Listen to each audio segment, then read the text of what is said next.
leave the foot. Don't leave the foot. Slip the knee. Slip the knee. What is going on? Welcome back to Jiu-Jitsu Outlet. I'm here with one of the PGF athletes, Mr. Davis Asare. What is up, man? It's good. So we're about to have some epic matches today, dude. Remind me, who are you competing with today? Let's tell the viewers and me, because I can't remember. Good question. So many freaking matches. Honestly, happening. when it comes to especially now that I know I'm competing against so many people, my head is like, I'm not fixated on so specifically who I'm competing. So it's kind of a fuzz for me as well. But I know my first match is Cornell, Jamie Cornell. Okay. So he's the first match today. And then I'm going to have Andy the second. The third, I'm not 100% sure yet, but I'm going to check it out soon. And then, yeah, it's going to be a banger of a fight. That's definitely. So, dude, you are one of the guys who trains down at New Wave with Professor John Danaher and all the guys down there. Can you tell us a little bit about, like, what's that done for your life? What's that done for your jiu-jitsu? And how do you feel like that's going to help you here today at the PGF?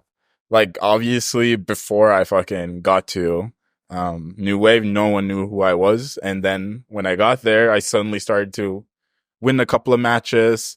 When I started training there, I started to compete and get a lot of success in some of my tournaments and then placing at trials and etc. So it's done a whole lot for me. It's basically changed my game for the better, and I'm very grateful for it. Dude, that's awesome, man. Well, dude, let me ask you this. This is a question I like to ask everyone. How do you feel like training jiu-jitsu has helped your mental health since you started?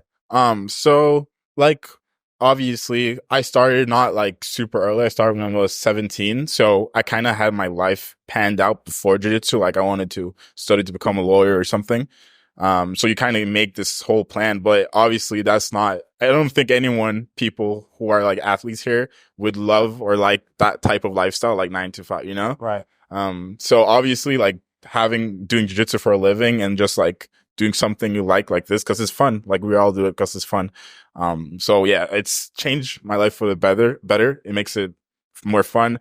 The days are more exciting and I have a goal to achieve. And yeah, I'm super grateful. Dude, it's such a great outlet. You know, it's a beautiful thing to have in life. And I feel like, especially for men, it's something that we need to like get out that physical energy. Exactly. Yeah. That's inside of you, man. Well, I'm excited to watch you do your thing here at the PGF. Before we wrap this up, is there anything that you want to promote or anyone you want to give a shout out to right now? Obviously, shout out to my team, New Wave, John, Gordon, Gary, all of them for helping me to evolve my game and put me on to this type of platform where I can start performing.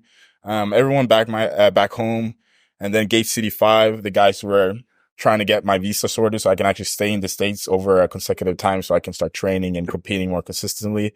Those are the guys. Dude, tell us a little bit about that if you have a minute. Like, what's that grind been like for you being someone who's not really a U.S. citizen, but you're trying to train and compete here? So obviously, like being based out of Norway originally, it's kind of hard for me to be on the most competitive and like highest level tournaments because all of them are usually in the States.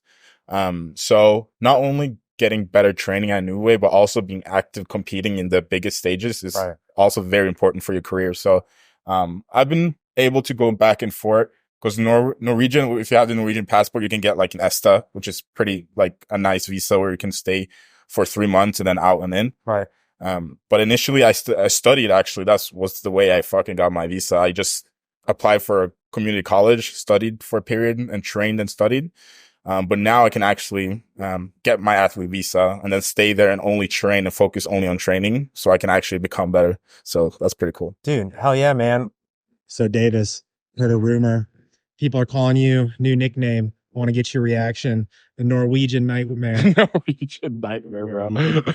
How does that feel? I don't think my skin color kind of matches that fucking nickname, but kind of sound like Kamaro's. Which is the reason. All right, if it fucking works, it works. I don't care. Hey man, we got you. Well, you're doing great, brother. Thank you so much, dude. Keep racking up the points, brother. It kind of has a ring to it. Actually. Yeah, the more I think about it, the more I'm like, dude, stop that. Norwegian Nightmare. Like, I wish I was more refreshed going against him today because I was kind of like even doubting like doing this match because I was so fucking tired from the start. I was like, oh my god, this is gonna be horrible. So the game plan was honestly just to survive because I know he likes to keep a pretty big pace. So luckily I got through it, and I'm pretty happy for that, to be honest. He's way too nice, dude. He got so many points. I was going up against him, I was like, oh my god, of course, you're lasting like this big freaking kid for last, super tough. Tapped a bunch of people, great base. They told me he's a purple belt. It's the only thing that I was like, fuck, I can't lose a purple belt.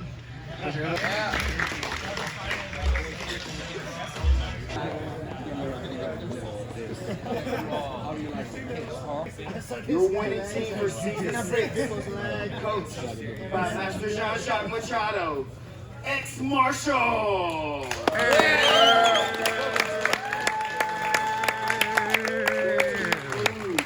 Davis Asare, Nathan Haddon, David Evers, Ben Eddy, Dane Lee, and last and certainly not least, the jabroni, Elijah Carlton.